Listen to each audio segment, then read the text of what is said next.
नमस्कार दोस्तों, welcome back. आज हम बात करने वाले हैं हमारे देश के सारे एस्ट्रोलॉजर्स का बहुत ही प्यारा दुलारा और सबसे चहीता प्लैनेट गुरु ग्रह, प्लैनेट जुपिटर। बहुत ही प्यारा और दुलारा है हमारे सारे एस्ट्रोलॉजर्स का। सब लोग जुपिटर के गुणगान गाते रहते हैं और बिल्कुल थकते ही नहीं है। उनका गुणगान चलता ही रहता है कि गुरु ग्रह ये, गुरु ग्रह वो, जुपिटर से ये हो जाएगा, जुपिटर से वो हो जाएगा। तो आज हम बात करने वाले हैं about the dark side of Jupiter, क्योंकि कोई भी प्लैनेट पूरी तरह से अच्छा नहीं होता। तो डार्क साइड ऑफ जुपिटर जानेंगे आज।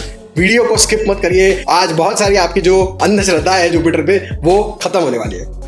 तो जो जुपिटर है वो इतना ज्यादा ऑस्पिशियस क्यों माना जाता है? पहले तो जुपिटर धर्म को रिप्रेजेंट करता है, स्पिरिचुअलिटी को रिप्रेजेंट करता है, स्पिरिचुअल प्रैक्टिसेस को रिप्रेजेंट करता है, उसके बाद एजुकेशन को रिप्रेजेंट करता है, और इसीलिए जुपिटर बहुत ज्यादा ऑस्पिशियस माना जाता है और बहुत ही ज्यादा हमारे एस्ट्रोलॉजर्स का प्यारा और दुलारा ग्रह है जुपिटर। लेकिन जुपिटर बेसिकली करता क्या है? जुपिटर जो है वो मल्टीप्लाई करता है। किसी भी चीज को मल्टीप्लाई करना, ग्रो करना, ये जुपिटर का काम है। तो अगर ये आपके पैसों से रिलेटेड हाउसेज में बैठ गया कुंडली में, तो आपके पैसों को मल्टीप्लाई कर देगा। अगर आपके व्हीकल और प्रॉपर्टी के स्थान में बैठ गया तो वो प्रॉपर्टी और व्हीकल्स को मल्टीप्लाई कर देगा। अगर ये आपके विद्या स्थान में बैठ गया तो आपकी विद्या को मल्टीप्लाई कर देगा, यानी कि आपको हायर एजुकेशन करा देगा, पीएचडी करा देगा।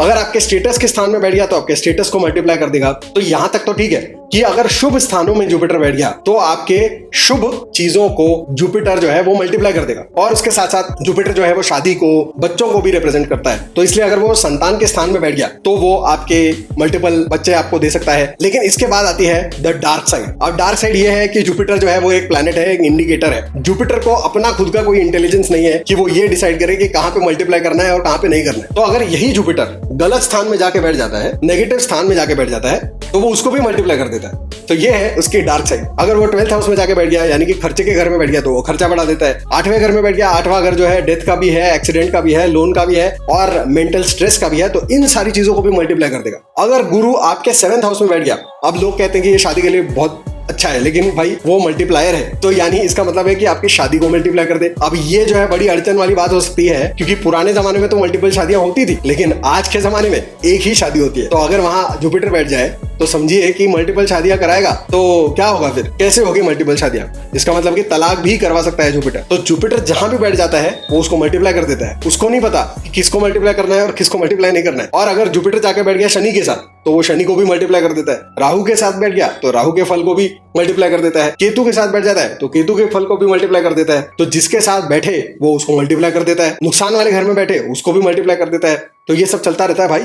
तो गुरु एक मल्टीप्लायर है। ऐसा कुछ नहीं है कि गुरु जो है बड़ा स्पेशल है और हर जगह पे वो अच्छा ही फल देता है, ऐसा बिल्कुल भी नहीं है। गुरु सिर्फ अपना काम करता है, यानी गुरु इंडिकेट करता है मल्टीप्लिकेशन। तो जहां पे वो बैठा, जिसको वो देखा, वो हो जाएगा मल्टीप्लाई।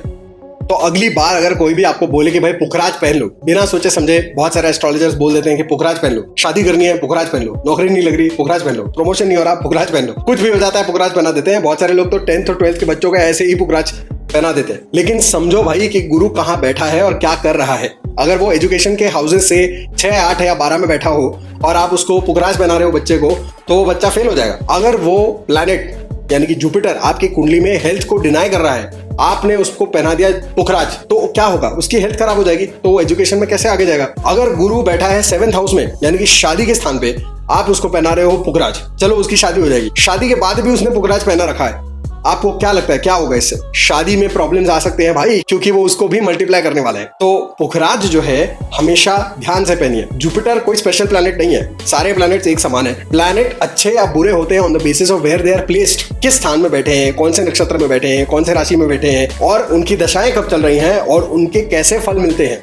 सब कुछ एनालाइज करने के बाद ये पता चलता है कि भाई वो प्लैनेट अच्छा है हमारे लिए या नहीं। कोई भी प्लैनेट यूनिवर्सली अच्छा या यूनिवर्सली बुरा नहीं होता है। तो ये था आज का हमारा video. This was the dark side of Jupiter, जो मैं आपको बताना चाहता था। मैंने कुछ आपको इन्फॉर्मेशन दी है, इसका अच्छे तरीके से इस्तेमाल करिए और अपने लाइफ में नुकसान करवाने से बचिए, ज्यादा से ज्यादा फायदा करवाइए अपने आप का। Take well informed decisions. Astrologers जो है उनको भी मैं ये कहना चाहता हूँ कि ये गुरु का बिना मतलब का ग्लोरिफिकेशन बंद करो, जुपिटर को भी ढंग से एनालाइज करो और उसके बाद ही उनके उपाय, उनके नग लोगों से पहनवाओ। ठीक है, तो मिलते हैं अगले वीडियो में।